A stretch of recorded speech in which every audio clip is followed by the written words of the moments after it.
Welcome to the Change Within podcast. My name is Gerard Uselli, and we are on episode 9 for the Essential series. What's been so fun about this process is that we get to understand so many people's perspectives as far as how essential they have been throughout the pandemic for themselves and for so many people throughout our society. This person is no exception to the rule. Let me announce to you our special guest today, Miriam Camara. Miriam, how are you today? I'm doing very well, Gerard. How are you? I'm doing great. I wanted to ask you to just get right into it. Is for the first question, something that I've always asked every other essential guest is, did you always know you wanted to be in law? Well, I did not always know that I wanted to be in law. I knew that I was good at writing and I knew that I was even better at arguing. But the law piece of everything didn't really click until after college. Absolutely. And something to that effect was, how did music become the direction that you've wanted to take your career as far as being in law over time? That's a good question. So I've always been in the arts world. I was a member of the drama club when I was in middle school and high school. I participated in the musical every chance that I got. So just being a patron of the arts was something that I grew up being. And when I was in college, actually, I devoted my studies and my senior thesis to studying hip hop in France and studying hip hop as a means of political activism. And throughout my studies and meeting with different rappers and also just getting a chance to fan out with people, it really just solidified that I always wanted to be intimate with music in some way, shape, or form. So I added my interest in the law to my passion for music, and here I am today. And in that regard, too, as far as just understanding what France hip hop is like, especially on the fact that when you listen to any form of genre outside of the country that we're in, there's some extent of a culture shock that becomes attached to it. What was it like for you to get invested into that type of music for the country of France? And how do you think that music has developed over time? Well, I have to say, France is a little bit of a cheat code for me, because my mother is Haitian and my father is Ghanaian.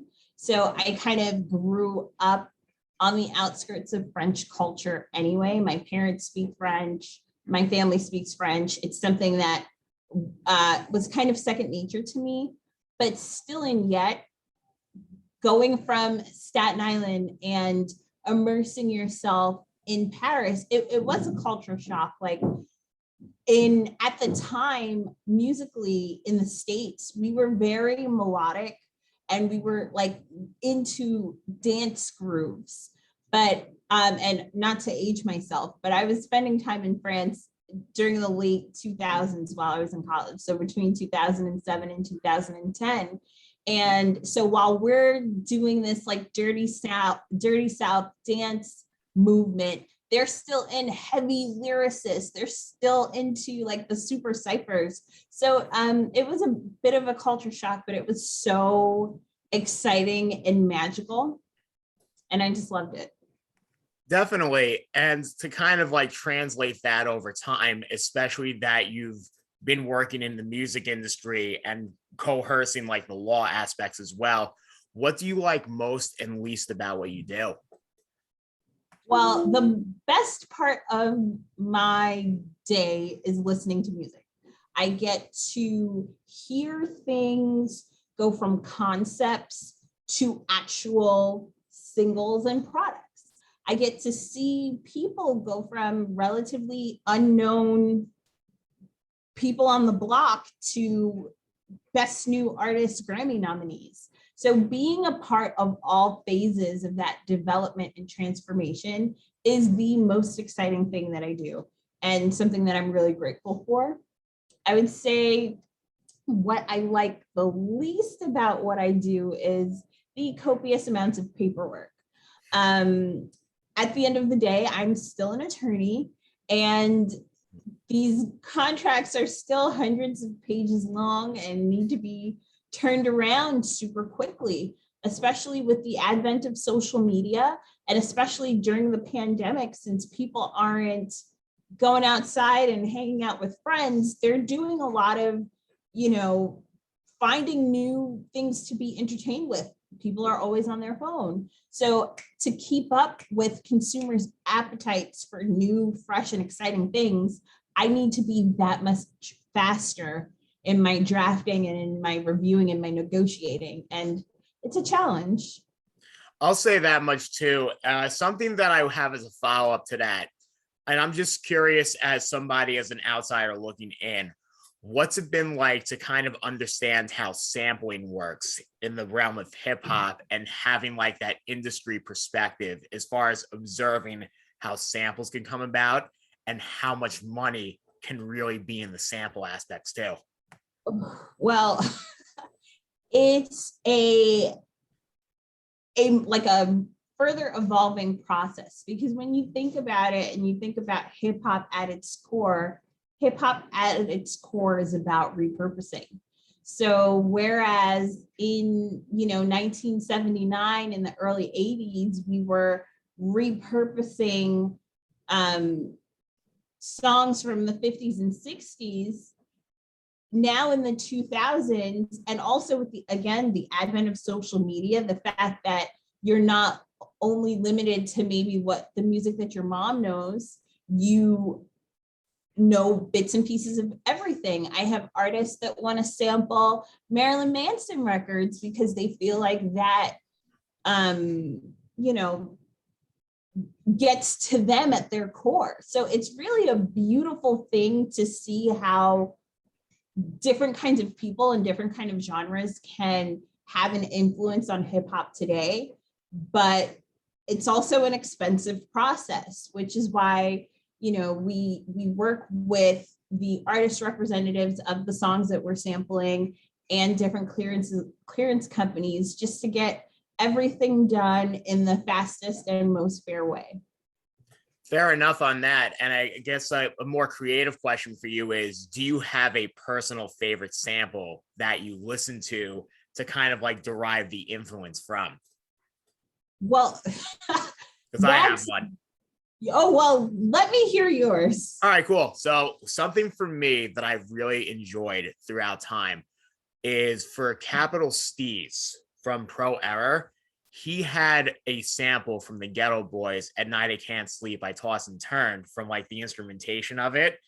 And it was called Free the Robots. And from that instrumentation, I just loved the way it was recreated for that song and how it was just twisted from a 1991 song from back then into 2012. And just the sustainability of time in itself is always like, that was a remark as far as something that's inspired me creatively throughout time. I love that. I mean, I wish I just can't. It's just so many things and so many great artists that I work with. It's so difficult for me to just pinpoint one thing, but you're right on the money. I might just join you with that one. Definitely. So what I wanted to know more about, and you explained it a little bit, how has your practice changed throughout the pandemic?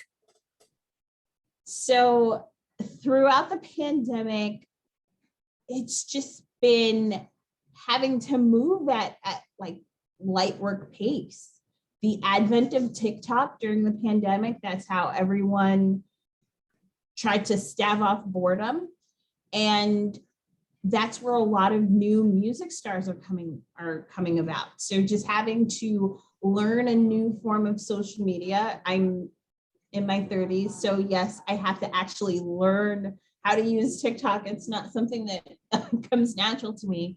And just again, every deal that I do now is competitive because everyone has access to the same social media platforms. So it's not just Warner Records that's going to be sending an offer for an artist. You might get competition from RCA, competition from Epic, competition from Def Jam, Capitol, whatever. So it's 20 labels sometimes fighting for the same artist, and you just got to make sure that your paper is turned in timely, and whenever somebody wants to ask a question, you're available. Because you also, like during the pandemic, I also realized that I need to spend time to trying to show other artist attorneys what is different about my label. And it's so easy for people to say, well, you're not an A&R, you're not the CEO of the company, so you're not really a reflection on how the record label works. And I beg to differ, because if you can show an artist attorney that you care so much about this act that you're going to be available whenever they need, and you're really trying to make a family with this new artist, it's a way to, you know, swing the ball in your favor. Also, to that front as well, especially being so immersed throughout the music industry and specifically for Warner, what's it like to see different clients on your roster come together in certain situations? What's that feeling like when the family just like unites in a certain way? It feels like the first time every time. It feels like the first time I showed up to work, and I remember walking to my desk and like I'm passing Prince posters and Fleetwood Mac posters and Neil Young posters, and realizing, okay, I am a part of history. And then when I see, for example, Wale is a seasoned rapper who's about to release a new album soon, Falarin 2, look out for it. But he recently collaborated with one of our developing acts, Rinny, out of Australia. And the song was amazing. It was so electric, and it just solidified that I'm where I'm supposed to be. And it's really exciting. Yeah, and then to also understand the dynamic as far as the willingness of being open as far as working with each other. And specifically about Wale, something I've liked about him over time, he just has a good sense of perspective as far as what beats to pick and knowing how to tell a story from those song selections throughout like an album. I think he's one of the best in the last 10 years that as far as like really being strategic and sitting down to ensure that his albums are able to be consistent over time. And he's somebody who is meticulous about that. Speaking of perfect samples, I don't know if you had a chance to listen to his latest single, Poke It Out. I gotta check that out. I actually haven't yet. Yeah, it's a sample of Q-Tip's Vibrant Thing, and it's just such a fun, good time. I literally listened to that today. Like I was working out before and I literally listened to that song like 30 minutes in. What a coincidence. That's crazy. You're going to love the song. J. Cole is on it too. And sometimes people think that because Wale and J. Cole, they're lyricists, they're intelligent, people think that they don't know how to have fun with their lyrics. And this is just a perfect example of their versatility and an excellent use of the sample. So I highly, highly suggest you check that out. Absolutely. And also to kind of just get the perspective as far as a record label's history, you know, with so many decades of just prominence throughout record labels and how they've represented artists over time versus the digital forefront as far as how artists can represent themselves. There's always debate back and forth of what people think over time. But what I want to know from you is, what do you think your prediction on record labels being an imprint can be on an artist's life in the future? That is the $1 million question. And I'm so happy that you asked that, because I don't, and I'm not just saying this because I work at a record label. I don't see the record label going anywhere, especially because in the last 5 years that I've worked at a record label, I see what goes into it. And again, going back to that kind of family thing, you are a part of a large system that's developing you as an artist, marketing you to be a star. And also people are spending time into your personal development as like a person and a human. So it's kind of hard. Being independent is worthwhile. And there are a lot of people that can do it, and certainly more people who can do it now in 2021 than could do it back in 2005. But the odds of making it without a machine behind you, it just won't happen. And as time goes on, the record label just evolves to make itself better. There's not really a sense of stagnation. I could understand if the record label was maybe offering you the same splits that you were getting in 1990, or not really spending time to listen to you as a person and craft marketing plans that are really pertinent to you as a person, not just how we perceive you to be. So if we were still kicking it old school, by all means, artists doing it themselves and being independent would be the wave, and record labels would be a thing of the past. But we're all getting smarter. We're all extremely emotionally intelligent and sensitive. And we're just trying to, again, be a family. And I don't see the family breaking up for anything. That's always a good like forefront to have, knowing that you are an essential part of building a family and sustaining it throughout its time. Something that I want to ask in this case too for you is, how have your clients looked to you to have the best case scenario for themselves? Okay. So because I work at a label, all of my clients are internal. So the heads of the marketing department, those will be my client. The different A&Rs, they'll be my client. And it's kind of touching on what I said before. We strategize. We talk about what's going on in the artist's life. We talk about, maybe this person is feeling a little burnt out from a really heavy, even though we're not really like touring face to face yet, but doing live streams on Twitch, doing tiny desks at home, it still takes a toll. So if someone is a little burnt out from all these appearances, let's talk about how we can reconfigure the release schedule to give artist X more time for a mental health break to feel better, and go on from there. So it's really just having a clear, and it wouldn't be just me, it's every executive from every department, whether it's touring, whether it's admin, A&R admin, whether it's marketing. We're just all trying to give a holistic approach of what it could be like to be this person, and come up with the best way to not only break an artist in a pandemic, but also support them so they don't get burnt out and they can keep just being great.